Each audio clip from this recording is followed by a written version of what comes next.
De soldado a ditador, a metamorfose de Hitler. Adolf Hitler. Nascido na Áustria, a ascensão de Hitler de um soldado comum para o arquiteto do Holocausto é um lembrete arrepiante do poder do ódio. Sua jornada começou nas trincheiras da Primeira Guerra Mundial, onde a derrota e a vergonha nacional moldaram sua visão de mundo. Retornando a uma Alemanha devastada, ele capitalizou a desilusão, oferecendo-se como um salvador com uma narrativa de vitimização alemã e renascimento nacional.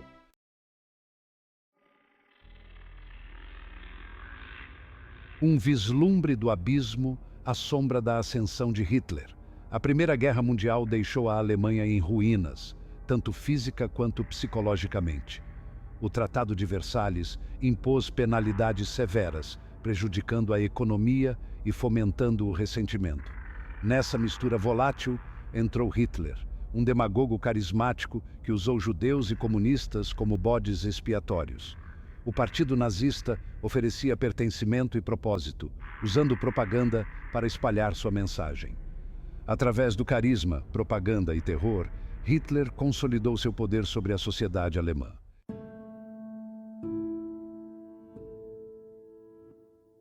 As ruínas da guerra, Alemanha, após a Primeira Guerra Mundial. A Grande Guerra deixou a Alemanha derrotada e humilhada, com custos humanos e econômicos impressionantes. A economia, antes vibrante, estava em ruínas e o tecido social dilacerado. A guerra destruiu a velha ordem, deixando um vazio rapidamente preenchido por ideologias radicais.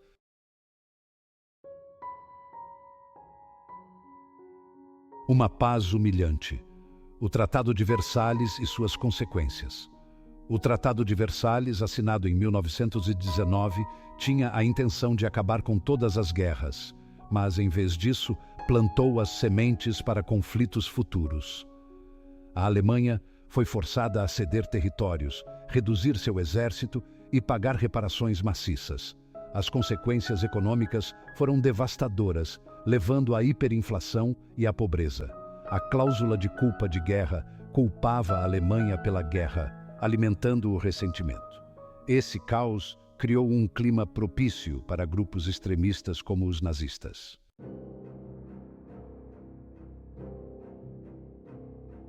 O cadinho da guerra, o batismo de fogo de Hitler. A Primeira Guerra Mundial impactou profundamente Hitler, que se voluntariou para o exército da Baviera. Ele prosperou no caos da guerra, recebendo a Cruz de Ferro por bravura. A guerra o expôs ao nacionalismo e ao antissemitismo, moldando sua ideologia futura. A derrota da Alemanha o deixou se sentindo traído, convencido de que judeus e socialistas eram os culpados.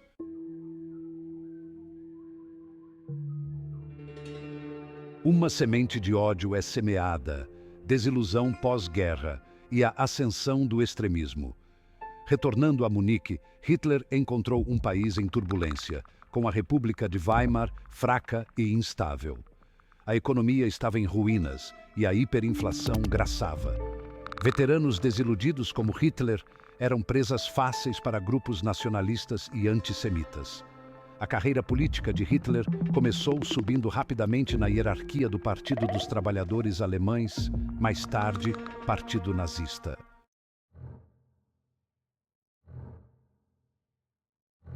Um putsch fracassado. O putsch da cervejaria e suas consequências. Em 1923, a Alemanha enfrentou uma crise profunda e o Partido Nazista ganhou apoio. Hitler tentou tomar o poder em Munique, mas falhou. O golpe mal planejado terminou em um confronto com a polícia, resultando em mortes e na prisão de Hitler. Embora um fracasso, o putsch colocou Hitler nos holofotes nacionais. Seu julgamento deu a ele uma plataforma para propagar suas opiniões, retratando-se como um patriota.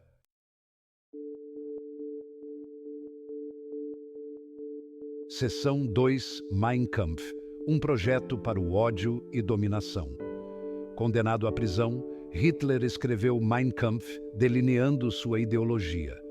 O livro se tornou a Bíblia do movimento nazista, promovendo a pureza racial e a expansão territorial.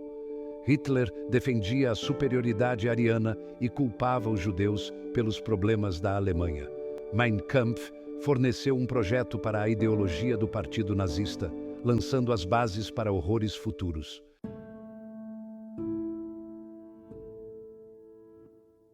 Seção 1. A Grande Depressão. Um catalisador para o extremismo. O ano de 1929 testemunhou um evento cataclísmico, a Grande Depressão. O colapso do mercado de ações americano enviou ondas de choque por toda a economia global. A Alemanha, ainda lutando para se recuperar da Primeira Guerra Mundial, era particularmente vulnerável. O impacto da depressão na Alemanha foi rápido e brutal. Empréstimos americanos secaram da noite para o dia. A produção industrial despencou, empresas faliram e o desemprego disparou. Em 1932, mais de 6 milhões de alemães estavam desempregados. As consequências sociais foram terríveis. Famílias foram dilaceradas. A fome e a pobreza assolavam as ruas. A República de Weimar se mostrou incapaz de lidar com a crise. O governo parecia impotente.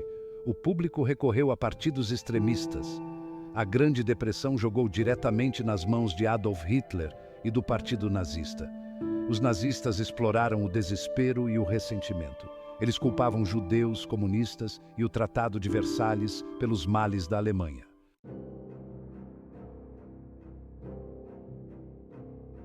Seção 2. A política do desespero. A ascensão de Hitler à proeminência. À medida que a crise econômica se aprofundava, a popularidade do Partido Nazista disparava. Hitler, um mestre da propaganda, oferecia uma mensagem de esperança e redenção nacional. Ele prometeu restaurar a Alemanha, criar empregos e reconstruir o exército, e vingar as humilhações do Tratado de Versalhes. Ele apelou para os instintos mais básicos do povo alemão e seu anseio por um líder forte.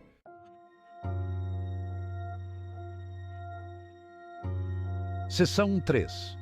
Uma nação à deriva. O apelo da mensagem de Hitler.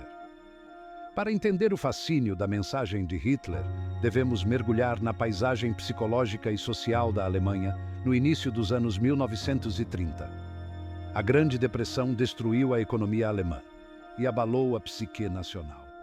A República de Weimar perdeu sua legitimidade aos olhos de muitos alemães. Hitler oferecia uma alternativa ao caos e à fraqueza percebidos do sistema de Weimar. Ele prometeu ordem, disciplina e orgulho nacional. Ele apelou para um anseio por um líder forte, um Führer. Sua mensagem ressoou com aqueles que ansiavam por valores tradicionais e pertencimento.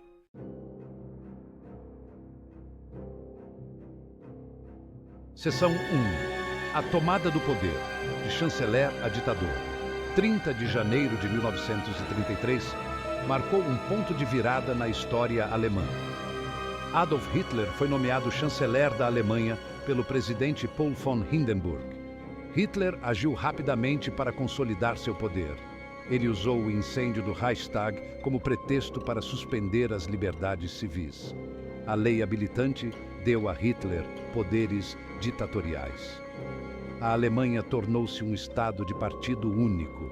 A Gestapo incutiu medo nos corações dos alemães comuns.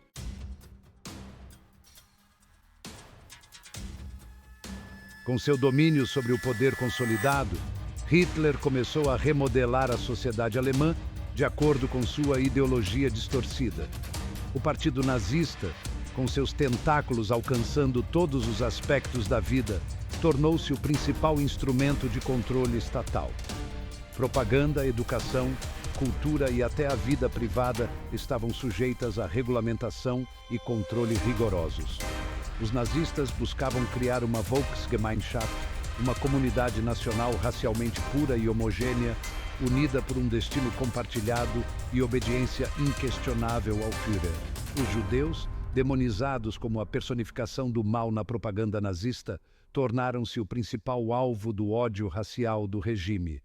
Uma série de leis, cada vez mais discriminatórias, privou os judeus de sua cidadania, seus meios de subsistência e seus direitos humanos básicos.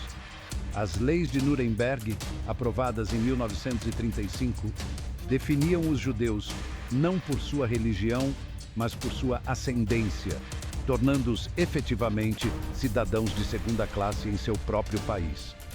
Empresas judaicas foram boicotadas, profissionais judeus foram removidos de seus cargos e crianças judias foram expulsas das escolas. O regime nazista também teve como alvo outros grupos considerados indesejáveis ou uma ameaça à pureza racial da nação alemã. Ciganos, homossexuais, testemunhas de Jeová, deficientes e dissidentes políticos foram perseguidos com igual crueldade. Os campos de concentração, inicialmente estabelecidos para aprisionar oponentes políticos, foram transformados em instrumentos de assassinato em massa, onde milhões pereceriam nos anos seguintes. O controle do regime nazista sobre a sociedade alemã era generalizado e sufocante. As crianças eram doutrinadas desde tenra idade com a ideologia nazista por meio da juventude hitlerista e da Liga das Moças Alemãs, onde aprendiam a reverenciar Hitler, abraçar o militarismo e odiar os inimigos do Reich. A cultura e as artes foram cooptadas para servir à máquina de propaganda nazista, com artistas dissidentes silenciados, suas obras proibidas ou destruídas.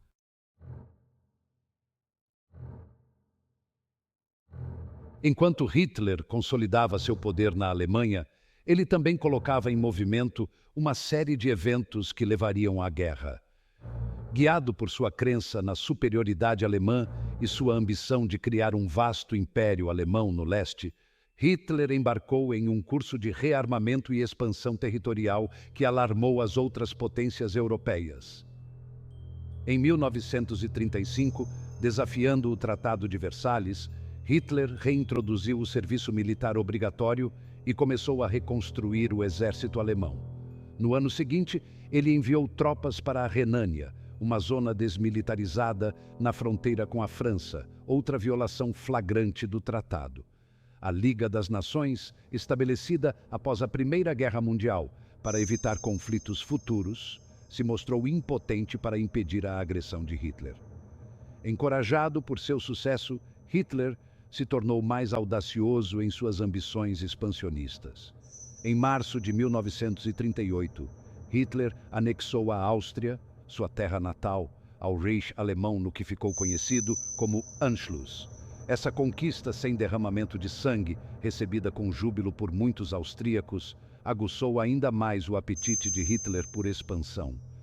Seu próximo alvo foi a Tchecoslováquia, um país democrático com uma população considerável de língua alemã na região da Sudetenlândia. Hitler exigiu a cessão da Sudetenlândia à Alemanha, ameaçando guerra se suas exigências não fossem atendidas. O Acordo de Munique, assinado por Alemanha, Grã-Bretanha, França e Itália em setembro de 1938, cedeu a Sudetenlândia à Alemanha em uma tentativa inútil de apaziguar Hitler e evitar a guerra. O acordo, saudado pelo primeiro-ministro britânico Neville Chamberlain como paz para o nosso tempo, se revelaria uma ilusão cara. A insaciável sede de poder de Hitler e sua ideologia distorcida levaram à sua queda e à destruição do Terceiro Reich. Sua invasão da Polônia em 1939 marcou o início da Segunda Guerra Mundial. Hitler desencadeou uma máquina de guerra feroz sobre a Europa. A invasão da União Soviética em 1941 foi um erro estratégico colossal. A maré da guerra se voltou contra a Alemanha. O exército alemão não era páreo para os aliados. Preso em seu bunker, Hitler escolheu o suicídio em vez da rendição. Seu legado continua a assombrar o mundo.